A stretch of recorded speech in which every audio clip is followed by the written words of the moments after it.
Do you keep attracting project partners, those that don't have their life together, where you find yourself trying to help too much or overgive, fix their problems, swoop in and rescue them from their misfortunate life? I'm going to unpack this fixer-rescuer dynamic today, and we're going to look at the deep origins around it, why it's occurring. We're going to look at how it actually blocks love, because this is a love block. It stops you from receiving love, from being cared for and looked after in the way that you deserve, because these relationships are one-sided. The people you're having a relationship with take and they never give. And then thirdly, we're going to look at how to stop the pattern and actually heal it from the core wounding that is causing it to occur in the first place. And if you're new here, welcome. My name is Amy, and I help women who are stuck in patterns of self-abandonment that keep attracting them toxic relationships to heal their trauma and learn the discipline of self-love so that they can embody their true authentic self in relationship. And if you'd like more content on this topic, please click the subscribe button and hit the bell notification so you get notified when I post new lessons every week. Before we begin, Heal Your Heart School is open for enrollment, so if you'd like to know more about how to work with me, stick around to the end of the lesson and I'll share it with you then. So let's look at the origin of this pattern, and the nature of this dynamic, as I mentioned, is always one-sided. One partner is always giving, and the other one's taking, right? There's not this kind of healthy give and take. And we're not referring to relationships where one partner has actual needs that they can't meet themselves. For example, there might be a disability need. We're talking about relationships where these people could be helping themselves, but they're choosing not to, and instead they're overly relying on their partner who's stepped into the fixer caretaker role. I need you to recognize the fact that there is a part of you that's actually attracted to the helpless nature of that partner, all right? It gives you a purpose, it gives you a feeling of being helpful, and that is a meaningful thing, and there is nothing wrong with that per se, except for the fact that if this relationship is completely out of balance and you're not receiving any of that in return, that is obviously not sustainable for you as a person. This pattern is often run by a feeling of significance in their life, right? You're the one that's going to finally save him from his demons, and he's going to rely on you forever. And it's part of the origin story of your initial bond, and it gives you meaning to be together. It actually can be a very lovely way to kind of create the relationship. And the honeymoon stage is enjoyable. You feel needed, you feel wanted, you kind of like click together in that way. But obviously, if your needs aren't being met, if you're not receiving what you're giving out, resentment is going to build up over time. That's only natural and normal, because the one-sided nature means that you're just not receiving what you need to in relationship. And you'll soon feel like your partner is taking advantage of your generosity and the nature of the dynamic, even though that's actually how the relationship was created, and you went into the relationship consciously knowing that that was the dynamic. There is an expectation from that partner that that dynamic will continue, and that is of course exhausting, because your cup is not being refilled by the relationship. You're constantly giving and giving and giving. So often these sort of project partners that don't have their life together, they just aren't making healthy choices to change and improve their life, so they're over relying on you to do that. This is an endemic issue, and you might have a narrative that, oh, I'm going to change their life and show them how to do it. But they've gotten to this stage by making these choices, right? And they're not going to change the way that they choose to run their life. They're just probably going to be looking for a partner that can match with their needs, and they can, get along without having to give too much out. This whole dynamic has got nothing to do with you. The reason why they are the way they are the choices that they've made. And chances are with a person like this, there is nothing you can do or say to change the choices that they make. So let's look at why you're actually choosing people like this and really getting drawn into this dynamic. So the origin of the rescuer-fixer dynamic is like most unhealthy patterns. It comes from your family of origin dynamics and this kind of pattern or groove that you've gotten into from your earliest relationships. So you might have fallen into the caretaker role as a child. You might have actually been the one to parent one of your parents or both of them, because they weren't able to show up for themselves emotionally. They weren't able to look after themselves emotionally, or they were just emotionally less mature, right? You kind of got the feeling that they needed soothing, that they couldn't do all that themselves. And what actually happens is really damaging for a child. The child learns that their needs are less important than their parents' needs. So you learn to dismiss your needs in the place of a more important person in your life, and you make yourself indispensable to them.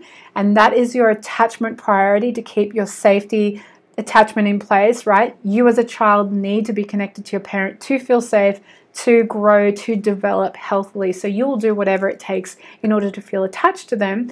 And this caretaker role actually then gets hardwired in, and you learn then that to love means to look after someone. So why do you actually choose this? It seems crazy that we would consciously choose this, but what's actually going on is that, as I said, we are hardwired in to have this dynamic, and we feel most comfortable when we're in a familiar dynamic, because honestly, this has been going on our entire lives probably, and it's a way that we can feel safety in our body and safety in our relationship. It gives us so many positive things because of the way that we've been conditioned, that it kind of seems a no-brainer then to choose someone that needs our help in this way. But it actually reinforces a significantly harmful limiting belief from childhood, which is that we are only worthy of love when we are a caretaker, when we're looking after them, when we're being indispensable to their needs. You're not able to show up as yourself in relationship because you weren't able to show up as yourself in your childhood. You were learning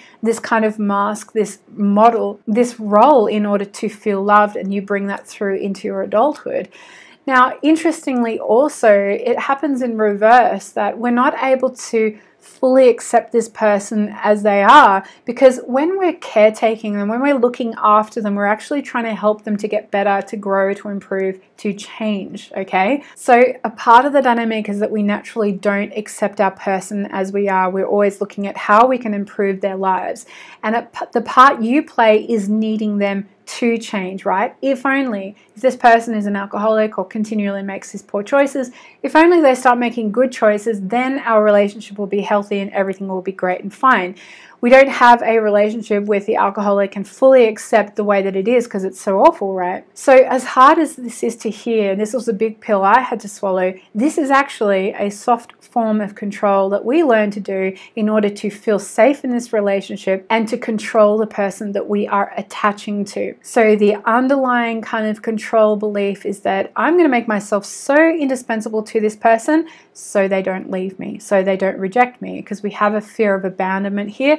When we were children, we had a fear of abandonment, that our parent was going to leave or something bad was going to happen. That's why we tried to look after them, to protect them, to care for them. So in order to avoid the potential of being left, the potential of being rejected, we make ourselves indispensable to them, looking after them so that they don't leave, but it actually locks us and them into this kind of controlling dynamic. Now, the significant issue around this is that it is blocking love. It is blocking you receiving healthy, authentic love, being seen as you are, being loved as you are, understood as you are, when we're constantly choosing partners that need to be protected and looked after. And ironically, we are choosing constantly partners that can never meet our needs. They can never reciprocate what's going on. So the choice is reaffirming the limiting belief that's actually going on, and we get stuck in this cycle. So we wedge ourselves between a rock and a hard place. On one hand, you caretake them, look after them in order to feel safe and loved by your partner, but you also block receiving the very same love because you're too busy focusing on them and believing you don't deserve the same love in return. Now, I spent 15 years in this cycle, and it has a strangely familiar and comfortable feeling, but underneath, there is a huge amount of stress and loneliness because there's no nourishment in a relationship like this. You're not receiving what you give out all the time. You're being drained, and there's no healthy intimacy. And ironically, there's actually no security in this kind of relationship as well. Now, if you know that self-abandoning patterns like fixing and caretaking is a big theme in your life, I highly suggest you download my guide to healing self-abandonment. There is a comprehensive 60 days to self-love to learn the discipline of choosing yourself rather than self-abandoning in there. There's 3 stages. There's a lot of work in there. It's my most comprehensive guide.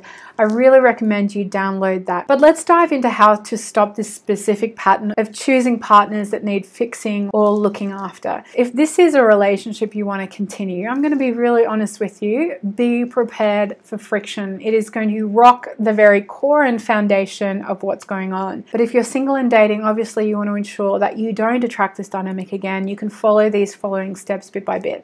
If you're currently in a relationship that is like this, go ahead and follow these steps as well. But like I said, it's going to be a rocky road, but it is still possible to turn things around. So the first thing we need to look at is to actually start setting boundaries. Be clear about what is and what isn't a healthy ask in a relationship. So look at your past relationships. What did you tolerate? How did you fix? What are the things that were going on that were not healthy that you made okay because you were getting this kind of satisfaction about being a significant person in their life?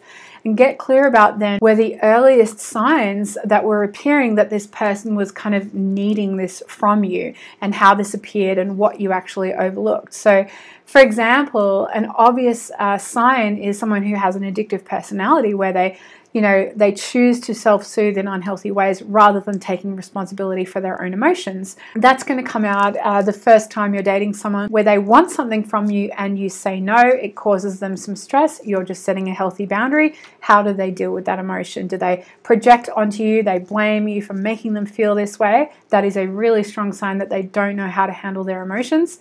Or do they just go into a little hole, curl up and self-soothe with food or alcohol? That's obviously also another sign. A healthy sign when you set a boundary is someone who can acknowledge the fact that your boundary is healthy and say, that's causing me this and that's causing me that.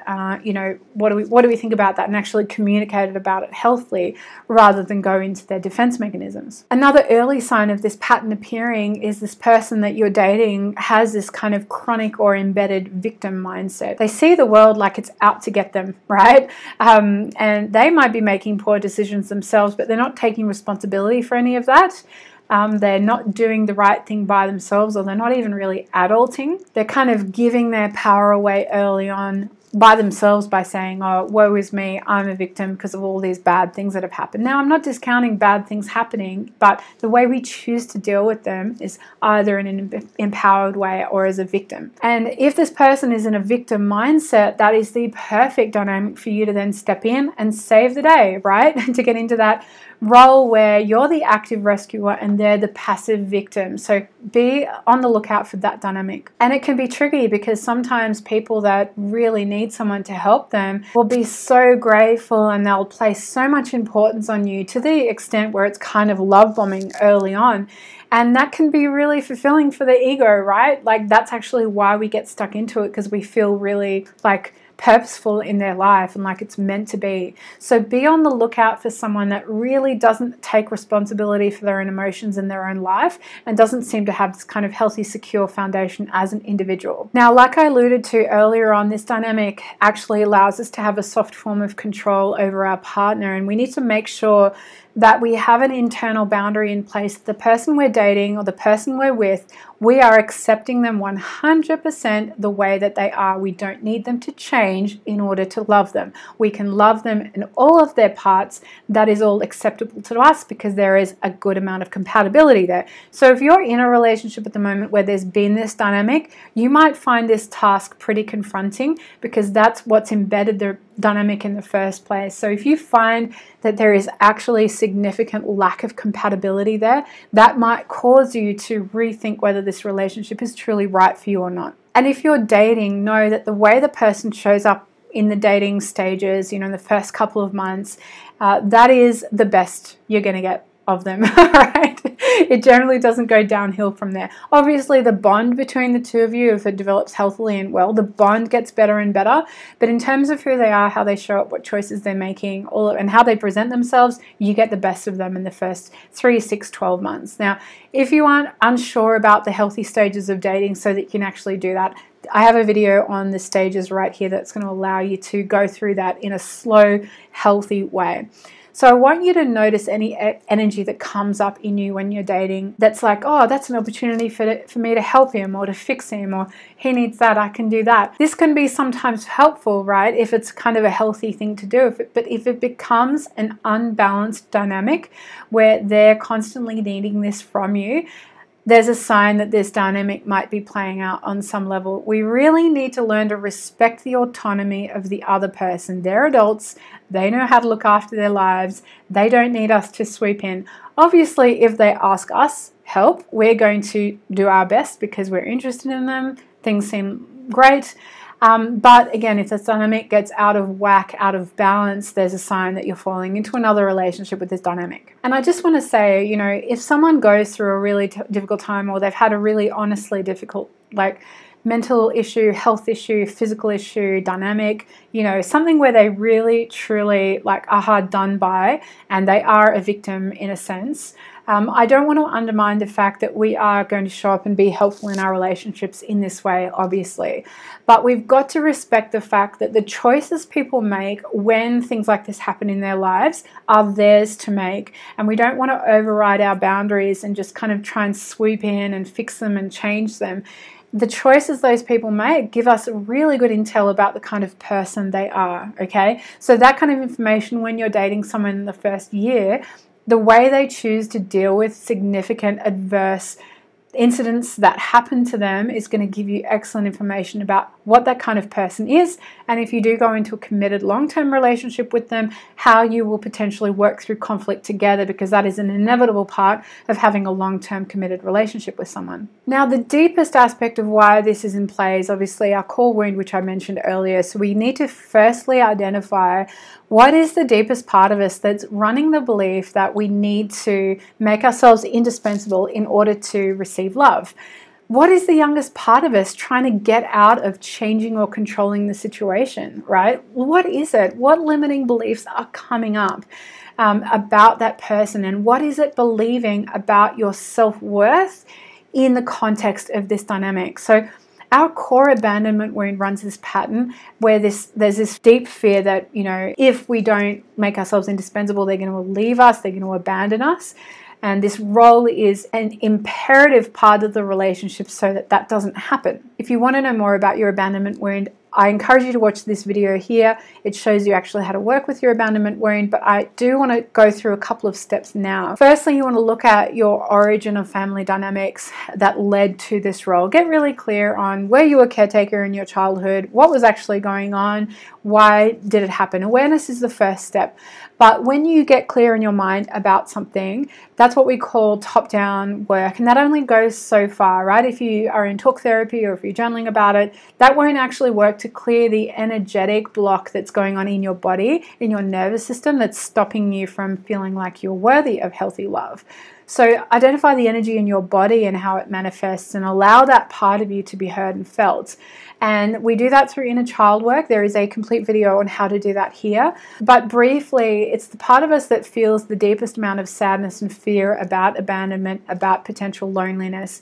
Even though you might feel lonely in a relationship with this kind of dynamic, you'd feel lonely if you didn't have one. Those feelings are what's locked in there, and that's what we need to express and let out. Because ironically, the way this wound works is in trying to fix and rescue this other person. In a really kind of weird way, we're actually trying to fix and rescue ourselves because we need that. We've never received it. We've never learned how to do that. You know, the abandonment wound, the origin occurred in childhood when we weren't fully seen and heard and loved. And we learned to be a caretaker, and now we deeply, deeply need this, but we're still trying to heal our own wound by being a caretaker to someone else. So obviously we aren't actually doing the work by being in this pattern. So in order to do the work by reverse, we need to learn how to help ourselves, how to fix ourselves, how to rescue ourselves, literally turn the pattern inwards on ourselves. So how can we anchor in our self-worth and anchor in our belief that we are worthy of self-love? Because we're actually placing self-worth on our external ability to fix and help this person in relationship. We need to learn how to do that internally within ourselves. And we reset that by giving ourselves what we're worthy of. And that starts with gratitude for ourselves and appreciating ourselves. And that sounds a bit trite, I know, and that those kinds of advices are generally overused here on YouTube. So I'm going to give you some concrete steps to actually do this.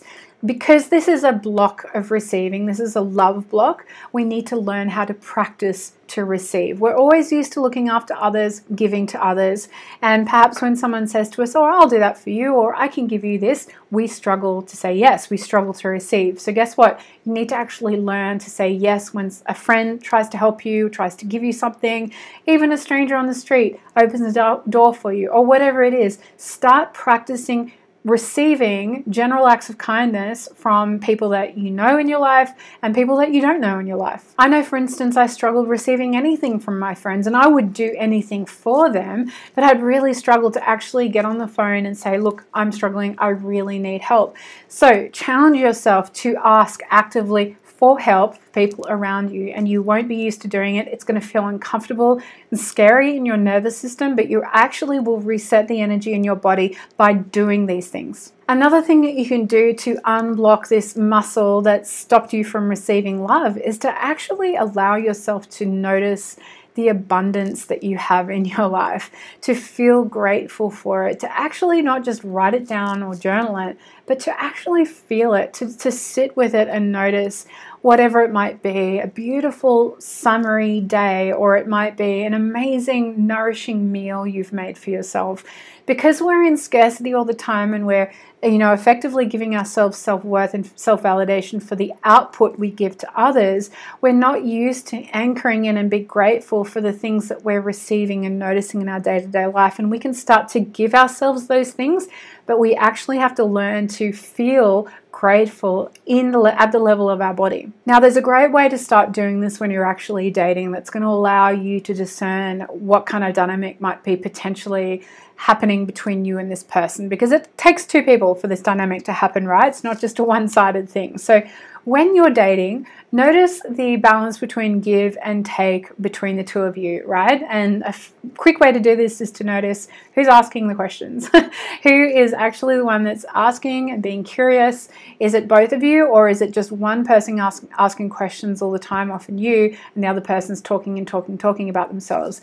Just after you've asked a couple of questions in a row and they answer, just acknowledge that and wait to see what happens. Do they turn it back on you, or are they constantly talking about themselves? That's going to give you an indication that they're kind of self-focused and they might have this imbalance internally within themselves where the dynamic of the relationship then kind of needs to be where it's all focused on them, which is of course a dynamic that you don't want to get involved in. Another thing you can do when you're dating is to start to state your needs. Probably not on the first few dates because you're just getting to know each other, but the first few weeks and months, just start to let them know, hey, I need this or I need that, and make sure they're healthy asks, right? Like say for instance, a quick early healthy ask for me is, hey, I don't need a lot of text. Texting is not my thing. I really need phone calls. And so that's a healthy ask for me in terms of the style of communication I need, and I observe how that person responds. They either are okay with phone calls or they're not okay with phone calls. They just keep texting me.